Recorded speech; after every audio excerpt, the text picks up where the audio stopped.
Zane Clodfelter, Preston Leinenbach, an Otters series wrap-up after a series sweep over the Joliet Slammers, and a really impressive series when it comes to starting pitching for Evansville. Yeah, and for starters, it's just another home sweep. It seems like Evansville can take care of their business, no problem at home, which is obviously a good thing. But yeah, good starting pitching. Wildland came out, had a good strong start. Bouncing back from probably a struggling rough start for him way back to last week. But 11 strikeouts for him, pitched really well.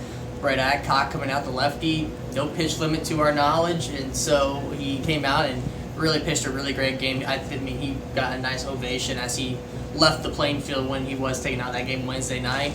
And then really it became kind of just an overall effort in terms of Evansville going with 3 pitchers in the finale. He started with Pastor, who's working his way into the mix. Then O'Reilly, who we know is stretched out. He ate up a lot of innings for Evansville, valuable innings, really saving the bullpen ahead of a big, long series at Gateway, and then finish it out with Plancic.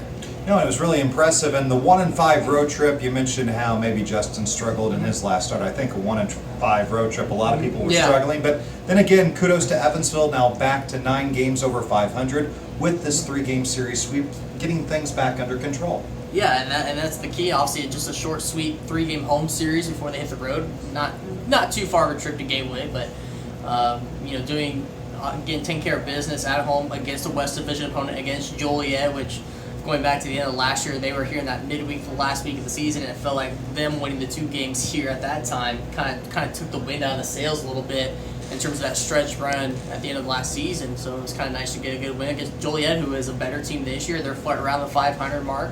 And so it's, comes away with good vibes after this week. Joliet definitely in the discussion when it comes to the postseason chase in the West Division. I think the main thing that we have talked and we have seen from Joliet so far through the year was their starting pitching, and I thought the Evansville offense all 3 games showed that patience that they needed to against some high caliber arms.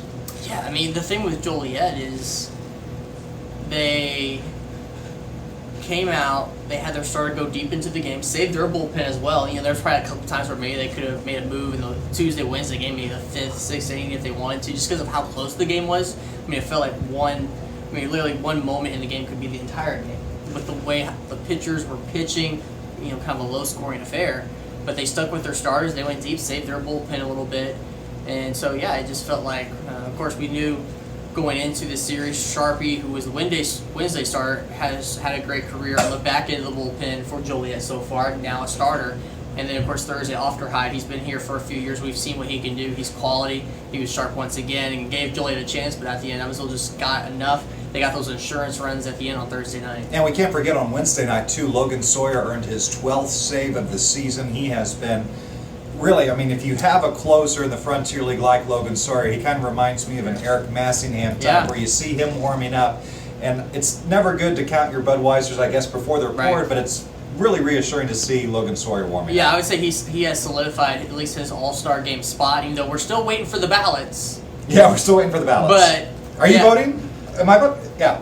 We'll figure that out later. Someone is going to vote Logan Sawyer an All-Star, right? I mean, he is in my book for sure. I mean, come this far in the season, number of saves, but also where that ERA has been, he's been good, and so very sharp and good consistency on that back end, and it's been just, I think for Evansville, numerous players this season that once the All-Star ballots do come out could be hand selected for that game in Washington. That's a byproduct of being 9 games over 500 at 25-16. Evansville is as we record this. Remember the 2-game series the Otters played in Schaumburg a couple of weeks ago? Well, we're going to make up one of those games that we didn't play in Schaumburg with a 4-game series at Gateway over the 4th of July weekend, which includes an actual game for Evansville on the road on the actual 4th of Monday, which those who follow the Frontier League know how rare Monday games really are in the league. Yeah, Monday games are usually just holiday games. Your Memorial Day in May, 4th of July, and maybe if there's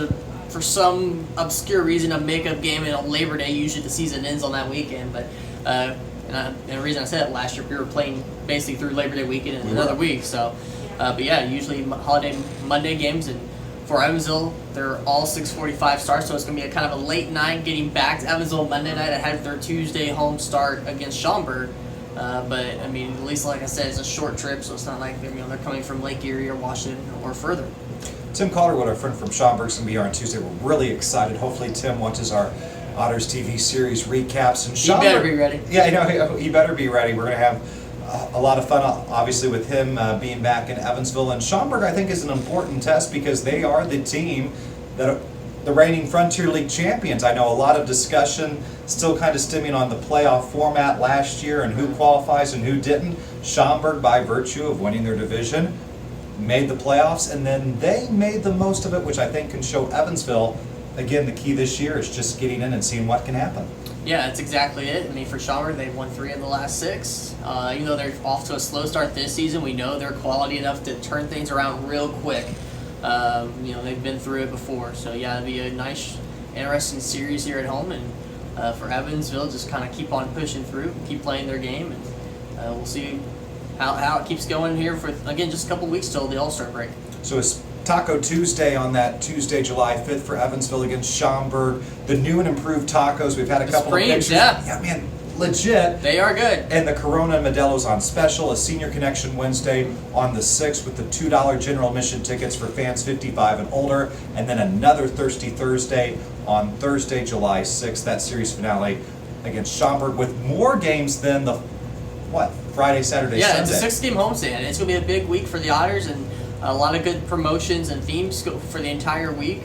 We had good crowds for all 3 of these games, and we want to see more. We want to see you all back out next week. Tip of the cap, 11,000 plus on the 3 games against the Joliet For Slavers. Tuesday, Wednesday, Thursday. I love it. No, and back-to-back crowds of over 4,500 on Wednesday and Thursday. Evansville, you rock. Please keep supporting the Evansville Otters, and the Otters are given a reason for a lot of these people to keep showing up. So it's great. A big thank you to Mr. Rust, who's filming in for our guy Big Red, and he's Preston Leinenbach. I'm Zane Klopfelter, and a happy birthday to Brick as well. One of just the many birthdays at the ballpark this week. It was great to have the 11,000 plus the ballpark, and we'll see you after the 4th. This is OttersTV.